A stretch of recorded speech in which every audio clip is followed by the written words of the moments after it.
Bonjour à tous, salut les caps. Aujourd'hui, nouvelle vidéo. Dans cette vidéo, chers amis, on va parler d'un événement. Un événement qui, finalement, s'avère être au début une énorme polémique complètement scandaleuse, qui par la suite, vous allez le voir, n'est pas avérée, ou en tout cas, elle a été un petit peu trop amplifiée par certains, je dirais, je ne vais pas dire complotistes, mais certaines personnes qui se sont un petit peu emballées. Et derrière tout ça, évidemment, ça va nous servir à creuser le sujet comme on fait d'habitude. Donc, ce sujet-là, c'est évidemment la fameuse polémique concernant l'Élysée, concernant le couple Macron, qui aurait donc déboursé plus de 560 000 euros pour un tableau d'une artiste qui s'appellerait Graffenstaden. Mais en fait, Laurence Graffenstaden, c'est tout simplement la fille de Brigitte Macron. Donc, le couple Macron a acheté finalement une peinture 560 000 euros à la fille de Brigitte. Donc évidemment, on peut se dire, comme vous le savez, l'art contemporain et les galeries d'art servent principalement, évidemment, vous vous doutez bien que ces tableaux qui sont une horreur, hein, l'art contemporain, c'est l'art contemporain finalement. Bon, après, chacun son avis, hein, mais c'est vrai que ça représente pas, ce n'est pas le beau, comme dit Hegel, ce n'est pas le beau. Ou en tout cas, Hegel serait très critique de ça. Donc, évidemment, il y a des exonérations fiscales, il y a des montages fiscaux, etc. C'est souvent ça dans le... Après, je dis pas que ça l'est. Bref, donc ça c'est la première info. Attention, parce que tout ça n'est qu'une supposition. Puisque c'est un tweet, ça reste un tweet d'un type qui n'a pas de photo de profil, qui n'a pas son nom, son prénom, qui met ça comme ça, il dit voilà, l'Élysée achète... Déjà il dit l'Élysée. Il faut comprendre que l'Élysée ça veut dire argent public. Hein. Élysée ça veut dire argent public. Donc 560 000 euros en tableau dans une galerie parisienne. Et donc on apprend que Laurent Graffenstaden est donc la fille de Brigitte Macron. Donc ça c'est la première information. Maintenant on va apporter...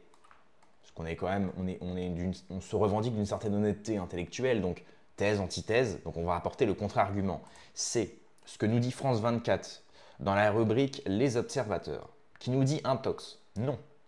L'Élysée, attendez, je vais vous recadrer ça comme ça que vous puissiez voir ça correctement. Voilà. Non. L'Élysée n'a pas acheté une œuvre à la fille de Brigitte Macron 560 000 euros.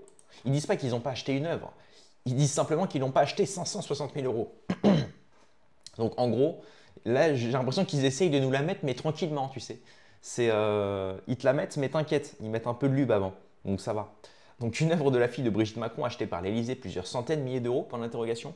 Depuis le 1er mai, plusieurs comptes X soutiennent que le couple présidentiel aurait acheté aux frais de l'Élysée, donc par le contribuable, donc finalement l'argent des honnêtes travailleurs, une toile de Laurence Osière-Jourdan pour la somme de 560 000 euros.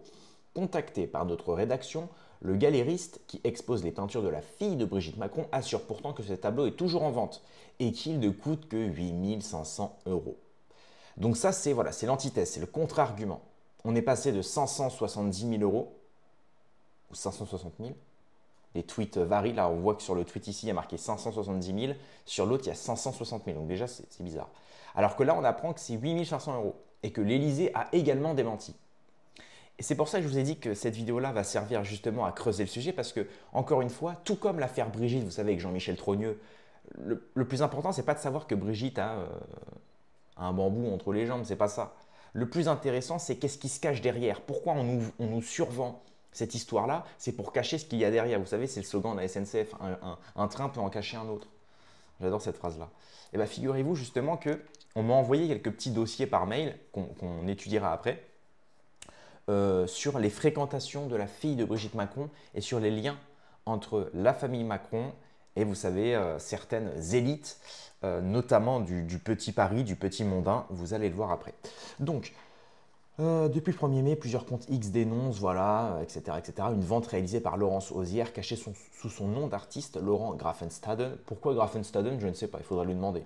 Graffenstaden, ça paraît un petit peu, ça fait un petit peu hollandais, allemand. Peut-être qu'elle fascine l'Allemagne, je ne sais pas.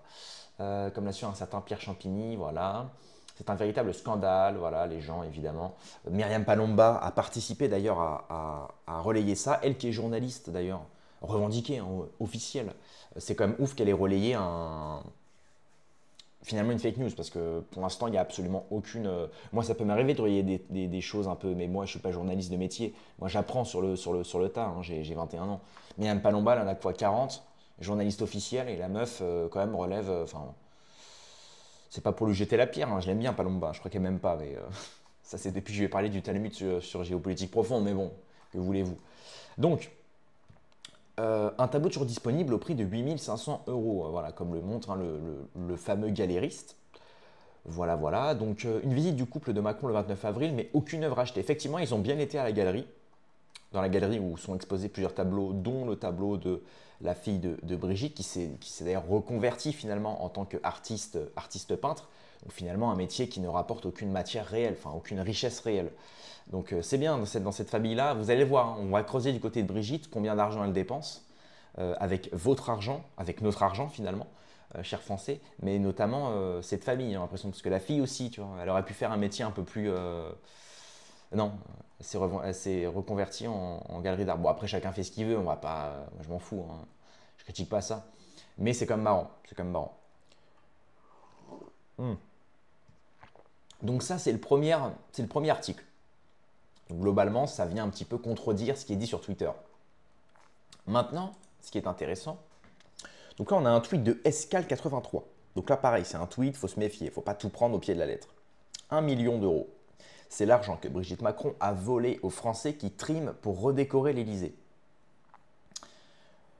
Aujourd'hui, Brigitte achète les tableaux de sa fille toujours avec notre pognon. Cette famille se fout de notre gueule, organisation mafieuse. Alors lui, il est énervé, hein. Lui, je pense qu'il va recevoir Gilbert demain matin à 6 du mat. Ça, franchement, prépare le paquet de Nespresso là, parce que là, ça arrive. Non, plus sérieusement, alors, tous ces chiffres-là, vous savez, moi-même, j'en ai dit quelques-uns. C'est vrai que Brigitte Macron, on la voit souvent dans des très belles robes, on la voit dans des très belles soirées, on la voit toujours bien entourée, bien habillée, bien maquillée, bien perruquée. Parce qu'évidemment, il est évident qu'elle a une perruque, enfin je pense, hein. Même les femmes le disent, donc bon, si les femmes le disent, c'est pas rien. Bref, donc on se dit quand même, mais cette première dame, finalement, d'où sort son argent? C'est vrai. Et là, il y a quelque chose que je vous ai déjà dit en vidéo. Alors déjà, c'est pas 1 million d'euros qu'elle a volé aux Français, c'est 2 millions. Mais ça, on y reviendra. Et deuxièmement, il faut bien comprendre qu'aujourd'hui, en France, dans la République française, il n'y a pas, juridiquement, légalement et constitutionnellement parlant, de rôle de première dame. Il y a un terme, je crois que ça s'appelle le mariage morganatique. C'est le fait d'avoir élu un président qui est déjà marié. Et non pas comme le voulait la tradition, par exemple monarchique, d'un roi qui se met avec donc une autre femme pendant son... bref. Donc là, on voit effectivement, ce qui est assez marrant, c'est que d'un côté, on a Emmanuel Macron et la République finalement, qui vomissent les valeurs monarchiques au profit de la République. On l'a déjà vu en plus pendant la cérémonie de JO, souvenez-vous, pendant la musique... j'ai oublié le nom de cette musique-là. Vous savez, pendant la cérémonie des JO, ils ont fait une reconstitution de 1789 avec la tête justement de la femme de Louis XVI coupée, où elle était en train de chanter. Elle dit « Ah, ça ira, ça ira, ça ira ». Voilà, je vous laisse faire les paroles en commentaire. Mais donc, c'est marrant que d'un côté, ils vomissent la monarchie, ils vomissent l'Ancien Régime, pour derrière finalement garder ce qu'il n'y a pas plus monarchique que de garder justement le rôle de première dame, alors qu'il n'existe pas dans la République. Et pourtant, ils le gardent. Et pourtant, ils sont toujours là. Vous allez le voir, on va étudier encore plus ce sujet. J'ai précisé avec Grok. Parce que quand même, j'essaye de faire des choses. J'essaye d'être dans l'exactitude. Et après, d'ailleurs, on passera aussi au lien entre la famille Macron et la famille Lang, Jack Lang. Ça, c'est un dossier qu'on m'a envoyé par mail ce matin. Ça tombe bien, comme j'avais prévu de parler de tout ça. Donc, petit à petit, on avance. Donc, on va repasser sur les dépenses de Brigitte Macron. Parce que, évidemment, il ne faut pas balancer des sommes astronomiques comme ça si vous n'avez aucune preuve. Déjà, ça va vous emmener au tribunal, mais en plus, ça ne sert à rien parce que ça décrédibilise le combat. Le but, c'est d'amener des choses factuelles, vraies et historiques et sourcées. Pour justement dire, voilà, ce couple aujourd'hui est au pouvoir de manière complètement illégitime. Complètement illégitime. Et ça commence déjà par calculer les dépenses annuelles liées au rôle de première dame qui n'existe pas de Brigitte Macron. Ça, il faut bien le comprendre. On y reviendra. Donc, selon la Cour des comptes, la Cour des comptes, c'est pas n'importe quoi. La Cour des comptes, principalement pour la rémunération de son cabinet. Donc, on apprend que Brigitte Macron, maintenant, a un cabinet. Donc, c'est marrant parce qu'ils disent aux Français que la retraite, c'est 64 ans et qu'après, il faut continuer de vivre avec 1 100 € par mois tout en ayant un loyer à payer. Mais par contre, Brigitte Macron, qui elle n'a clairement plus l'âge de travailler, a tranquillement un cabinet avec 2 collaborateurs, 2 assistantes, sur lequel, vous allez le voir, elle a des frais opérationnels qui sont les suivants. Écoutez bien, c'est juste hallucinant. 2017, 278 000 euros rapportés par Le Monde. 2018, 279 000 euros rapportés par Le Monde. 2019, 282 000 euros rapportés par Oh My Mag. 2020, 291 000 euros. 20 minutes. 2021, 292 000 euros. C'est quasiment les mêmes chiffres à quelques milliers d'euros près. On voit qu'elle est bien. Hein, elle est bien. Non, non, mais bon. Pareil, rapporté par 20 minutes. 2022, 315 000 euros. Là, c'était sorti de l'époque de la pandémie. Là, elle s'est fait plaisir. 315 000, je ne sais pas ce qu'elle a. Hein. 0,28% du budget de l'Élysée. C'est rien du tout. C'est rien du tout, mais imaginez quand même. Imaginez quand même que tout cet argent-là est 2023, 309 000 euros. Et il n'y a pas 2024 ni 2025. Et donc là, on est déjà à 2 50 000 euros. Tout ça donc, couvre la masse salariale de son cabinet, les frais liés à ses déplacements officiels.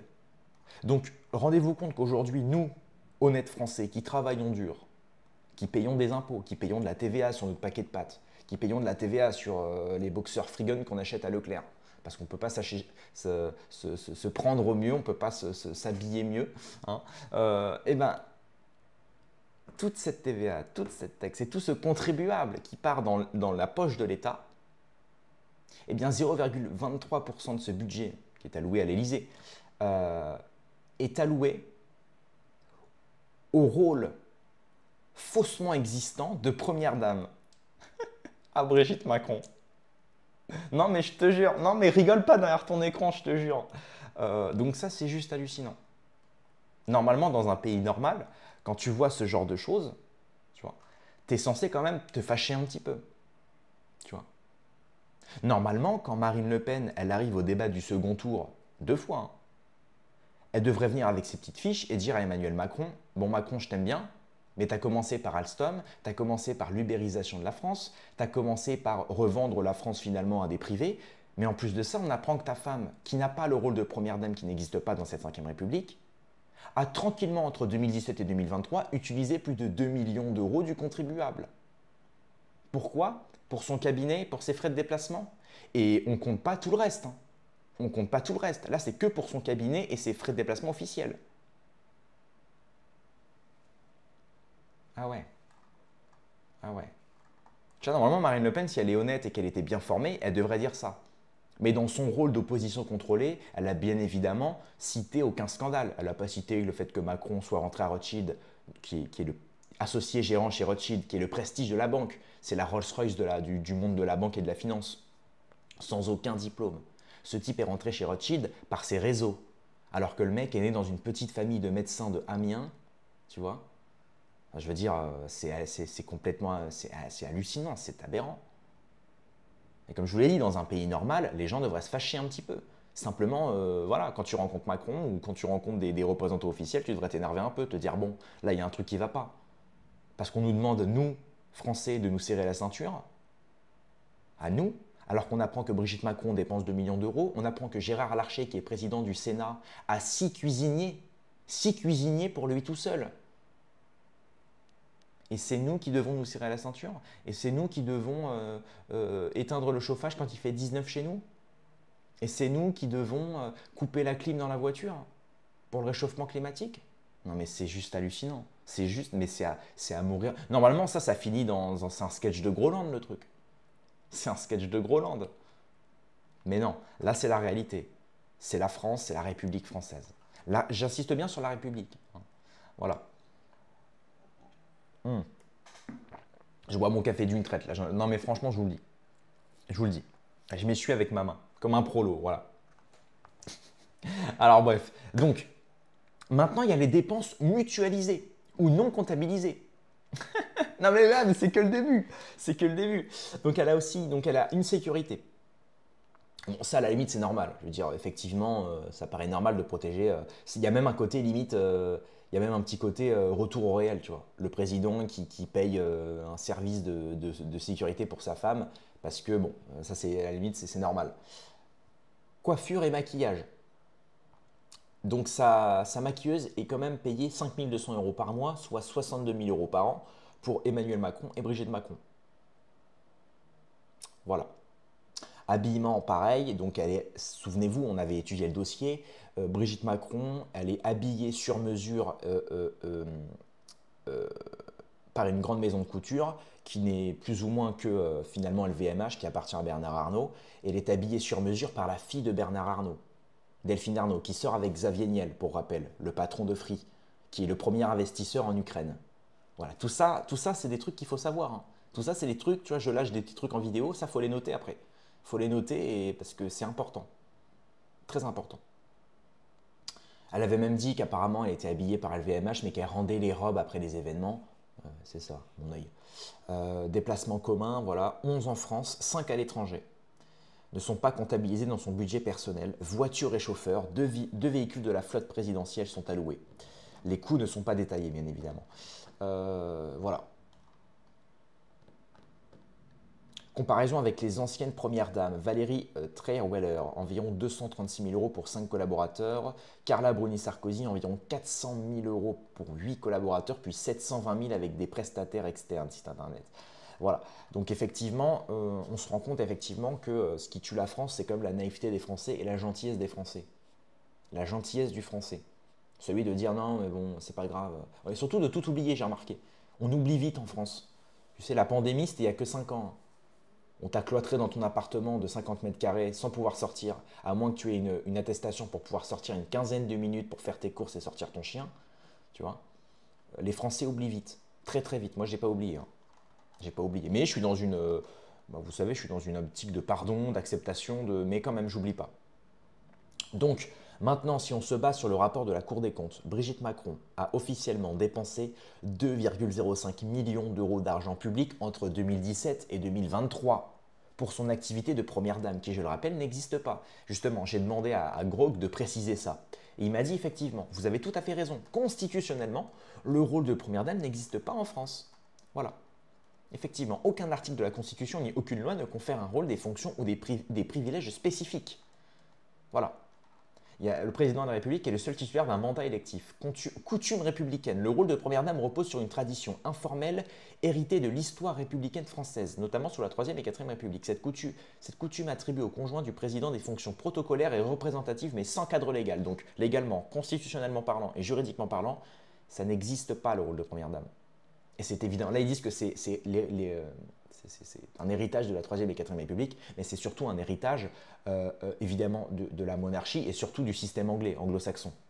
Évidemment. Donc c'est à mourir de rire de voir ces gens qui vomissent la monarchie, mais qui en fait gardent tout de la monarchie.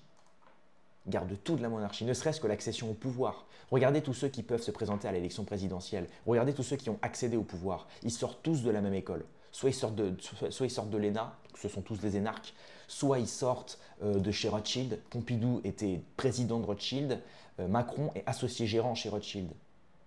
Et tous les présidents entre Pompidou et Macron ont eu des liens étroits avec le monde de la finance. Rothschild, Wall Street, tout ce que tu veux, la City, etc. Tous. Et quand on voit aujourd'hui qu'on nous vend des espèces de, comme dit Soral, des espèces de petits histrions fabriqués et auto-fabriqués, jouant branco, qui se vend un petit peu comme le révolutionnaire, c'est très bien. Mais quand tu vois que le mec a fait la même école, école alsacienne, père producteur de cinéma, maman psychanalyste, et qu'il a fréquenté la même école que Gabriel Attal, tu te dis c'est dingue, parce que lui aussi, Gabriel Attal, il se présente. Donc deux mecs à 14 ans qui fréquentent la même école se retrouvent en 2027, chacun candidat à l'élection présidentielle de la France. Et on vient te dire qu'on est en démocratie et que tout le monde peut jouer le rôle de cette démocratie française. Mais un type comme moi, un prolo comme moi avec les dents jaunes, ça marche pas. Hein. Je ne serai jamais à l'élection présidentielle, hein. Crois-moi, surtout avec ce que je dis. Donc finalement, c'est marrant. Là, tu te dis, en fait, voilà, c'est une blague. Cette République est une blague, c'est une farce. Hein. Surtout en France. Hein. Donc, pas de budget dédié. Puisque le rôle n'est pas constitutionnellement ni légalisé, il n'existe pas de ligne budgétaire spécifique pour la première dame dans la loi des finances. Donc rendez-vous bien compte que tout l'argent aujourd'hui qu'elle a, Brigitte Macron, c'est de l'argent finalement illégitime qu'elle ne devrait pas avoir. Et c'est pas une pique à elle, c'est une pique, je tiens bien à dire que tout ce que je dis là dans cette vidéo, c'est pas une pique à Brigitte précisément. Le couple Macron, c'est des gens qui finalement jouent sur les lois, ils sont très malins. Hein. Ils sont très malins, hein. Tu sais, c'est comme le type qui triche à 1, 2, 3 soleil, hein. Le type qui démarre avant le 2, tu sais. Bon, bah, le mec est malin, tu vois. Le mec est malin, mais voilà. Moi, je suis le genre de type qui dénonce les mecs, tu vois, qui se retournent.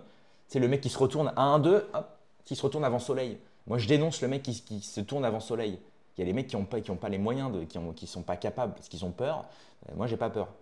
Voilà. Bah, c'est un peu pareil. Je critique finalement l'encadrement mal fait juridique et constitutionnel de la France qui fait qu'aujourd'hui, il n'y a pas de rôle de première dame, mais que de l'argent est attribué et alloué à la première dame. Tout simplement. Bref, donc pour éviter de me répéter pour cette fin de vidéo, voilà, donc responsabilité juridique limitée. En l'absence de statut, la première dame n'a pas de responsabilité légale définie. Voilà. Alors on sait évidemment que Brigitte Macron a fait, souvenez-vous, et là on va passer au deuxième dossier avant de finir cette vidéo. Souvenez-vous, elle a fait, elle est la marraine des pièces jaunes. Et les pièces jaunes, il faut savoir qu'il y a, en tant que, pas fondateur, si fondateur de la coin machine, vous savez, la machine des pièces jaunes, c'est Patrick Baek. Et Patrick Baek, il est sur le carnet, la liste noire de Epstein. Ancien journaliste au Figaro et au Monde, je crois. Voilà, il faut quand même le rappeler. Alors là, on a du nouveau, justement, dans cette histoire. C'est maintenant les liens, et on finira là-dessus. Ce sont les liens. Donc on a appris, l'histoire du tableau, voilà, c'est histoire de... Mais en fait, c'est des broutes. Comme je vous l'ai dit, c'est toujours... Je vais pas dire que c'est un écran de fumée, mais un petit peu quand même, quoi. Tableau, on s'en fout. En plus, le tableau ne coûte pas 700 000 euros ou 500 000 euros, il coûte 8 500 euros. C'est pitoyable. Je veux dire, c'est pitoyable, surtout pour la fille de la femme du président, normalement. Donc c'est pitoyable. Ce qui est intéressant, par contre, c'est les liens. Regardez les liens. Donc on a une photo de Jack Lang avec la fille de Brigitte Macron à droite. Alors elle, c'est la deuxième fille de Brigitte. Hein. C'est pas celle qui sort avec... dans Paris Match, on avait appris qu'elle avait dîné, donc c'était Tiphaine qui sortait ou qu'elle avait fréquenté Cyril Hanouna au restaurant. Il y avait une photo qui était sortie, mais tout ça avait été en fait orchestré par Mimi Marchand, qui a une société de paparazzi, qui a été plus ou moins revendue à Xavier Niel. Xavier Niel qui sort avec Delphine Arnaud, qui habille sur mesure Brigitte Macron. T'as vite compris. Et c'est sorti dans Paris Match, cette histoire de Hanouna Osière. C'est sorti dans Paris Match qui est détenu par qui? Voilà, je vous laisse deviner. Hein, ce sont les mêmes patrons qu'Hanouna à l'époque de C8. Hein. Donc, ensuite, pareil, une photo à l'Institut du monde arabe avec l'ancienne Miss France, F. Gilles, et Jack Lang encore une fois. Donc, on voit que fréquente plusieurs fois Jack Lang. C'est pas... Elle est très souriante, très avenante. Donc, c'est pas juste une photo d'un mec qui veut prendre une photo avec elle. C'est qu'à mon avis, il y a des liens. C'est assez marrant. Quand on sait le passif de Jack Lang, c'est un peu inquiétant. Donc là, encore une photo avec Jack Lang. Je crois qu'à gauche, c'est son épouse, si je ne dis pas de bêtises. Qui a d'ailleurs est notée sur le carnet d'Epstein aussi. Hein. L'épouse de... non, la fille, excusez-moi, la fille de Jack Lang qui est sur le carnet de Epstein. Donc voilà, pareil, là, encore une photo. Le tableau en question. Et donc là, c'est la fameuse liste des 164 contacts liés à la France dans le petit carnet noir de Jeffrey Epstein. Et dedans, effectivement, on y retrouve donc Patrick de Baek, comme vous le voyez ici. Patrick de Baek, journaliste, qui est aussi très proche, donc ancien journaliste au Figaro, qui était aussi très proche du milieu des pièces jaunes, dont la marraine est Brigitte Macron. Voilà. Petit à petit, on remonte dans tout ça. Hein. Donc voilà. Globalement, je pense qu'on peut finir là-dessus. Donc la conclusion de cette vidéo, c'est que la République, et surtout le double quinquennat macroniste, est une vaste blague dans laquelle les Français sont simplement trop gentils et trop naïfs. Mais j'ai l'impression que les Français aiment ça, parce qu'ils disent rien. Donc peut-être qu'ils aiment ça, je ne sais pas. En tout cas, dites-moi en commentaire si vous aimez ça. Bref, mettez un like. Abonnez-vous, chers amis, on frôle les 70 000 abonnés. Ce serait génial de les atteindre ce mois-ci. Donc voilà, je ne peux que vous inciter à vous abonner, chers amis. Rendez-vous dans quelques heures demain pour une prochaine vidéo. Partagez cette vidéo partout sur les réseaux sociaux. Rendez-vous dans quelques heures demain pour une prochaine vidéo. Paix et amour sur mes amis et mes ennemis. Et surtout, surtout, sur mes ennemis.